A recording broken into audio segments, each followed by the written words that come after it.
This statement, television kills telephony, can mean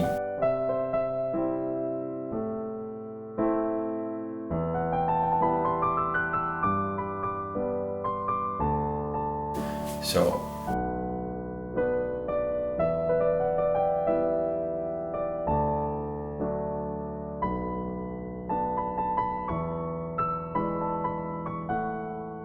When you met Joyce, he said something to you.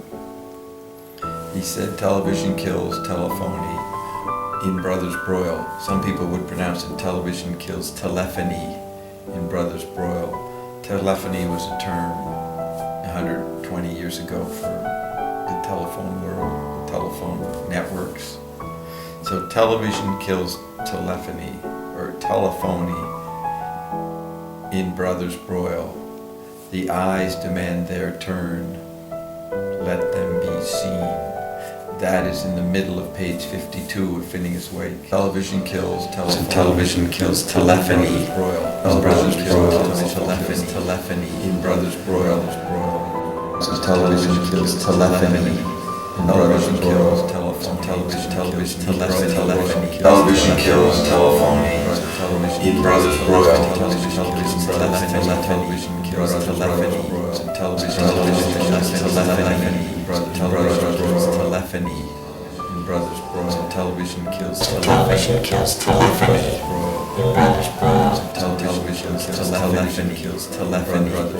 Television kills telephony. Television kills telephony. In Brothers Broil. Television kills telephony. Television kills telephony. Television kills telephony. Television kills telephony. Television kills telephony. In Brothers Broil. It's part of Book 1, which has all the events, all the media are in Book 1. Book 2, Book 3, and Book 4 look at the complete complex of events in Book 1 at different levels.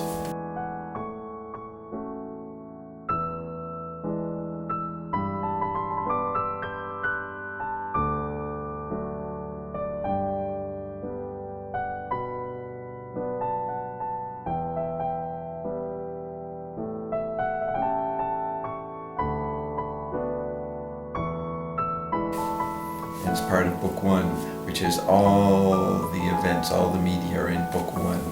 Book 2, Book 3, and Book 4 look at the complete complex of events in Book 1 at different levels, different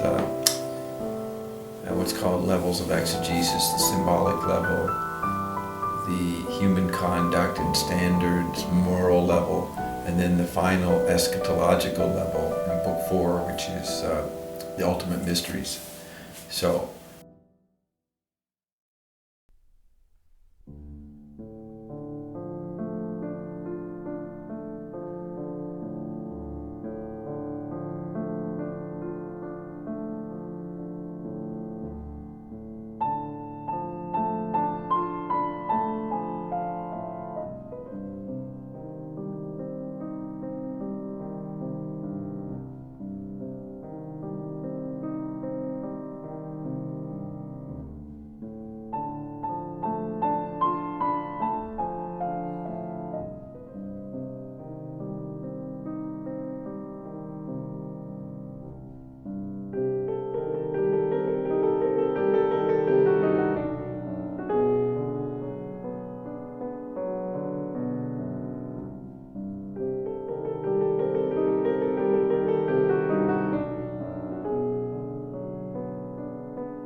So this statement, television kills telephony, can mean to tell a vision kills telephony in Brothers Broil.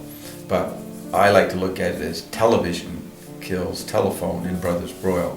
So television is tactile, telephone is acoustic.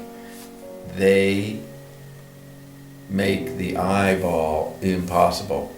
The books are impossible when telephony is fighting, the ear is fighting touch or tactility, which is television. So how do you make the eyes get back in the game? How do you let the eyes be seen again through some extension? Well, Joyce solved the problem with the book Finnegan's Wake, which is the medium of the eye, the book, becoming equal in tactility in its content, in acoustic in its content, in kinesis in its content. Smell, other senses are all in there, mixed up synesthesically in the book to remain visible. Joyce keeps the book medium alive. If the eyes demand to be seen, Joyce creates a book that allows the eyes to be seen again. Because in exploring Finnegan's Wake, you're using your eyes via literacy once again. And you recognize this phrase when you were reading this book? Yes. Joyce said that to me when I was 14, I think. And that's James Joyce we're talking about in April 22nd, 1935, so I was 13. And I didn't know what he was talking about. If you read the whole diary entry, he explains a little more, and then I say something about television, what I've heard about it, that J. Logie Baird invented it back in the 20s. But when did you read the book? Oh, yeah, so he makes that statement to me. It's long forgotten. I mean, maybe I started to remember my diary entries in the 1950s. That's when I would go back and sort of recreate what I thought they said to me. Then I didn't read Finnegan's Wake until the 60s. And eventually I came across that sentence and I immediately remembered it, because I got a pretty good memory for conversations. Hadn't thought about it, that would be in 30 years. But then I remembered it, remembered the conversation. And then I read McLuhan, and he used that quote, and he saw it as television. He features that quote in the book War and Peace in the Global Village, which came out in 1968, which has all these quotations from Finnegan's Wake on the columns of each page. So I recalled that. McLuhan validated the television angle, and we were off to the races. Only to gamble, not to commit race, not to run around competing, only to gamble on it. That's what the intelligence agencies do. They gamble on the races.